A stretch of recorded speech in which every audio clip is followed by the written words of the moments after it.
Okay, talking fast. 5 takeaways from this week. First two are from the text. Intervention isn't just about fixing a problem, it can be used to create and maintain growth.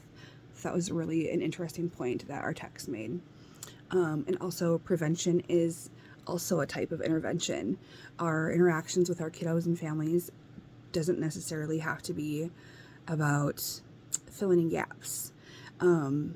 Especially with the birth to 3 crowd, when we're working with an IFSP, we can work on preventing deficits from happening. Another thing from our text I thought was really interesting because a lot of my kiddos that I work with, birth through 5, have language deficits, and the language deficit language-based programs part of our text is really interesting. There's 2 models for intervening for language. The incidental teaching model, where the teacher uses naturally occurring opportunities to encourage a child to use language. Like if a child wants a drink and indicates toward a cup, but does not use words, the teacher might say, you could say, drink please, to model the words that the child might use for the request. And then there's the second method, which is the MAND method. And the MAND model, the teacher is the lead. The teacher might ask the child, do you want a drink? Are you thirsty? And then wait for a response. However, if the child doesn't respond, the teacher would eventually model that for the child too. So the teacher might say, again, after asking those questions, do you want a drink? Sorry. The teacher might say, you could say, drink please.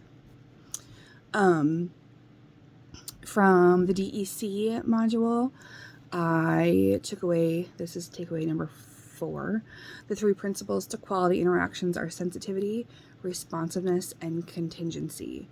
And using those 3 things will help the practitioner meet the needs of each student in a more whole manner. And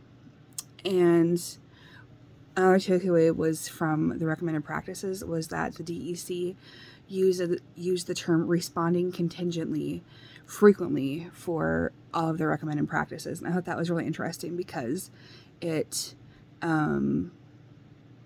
signifies that the kid takes the lead with the interaction. We are supposed to let the child lead with his or her interests and what they point out.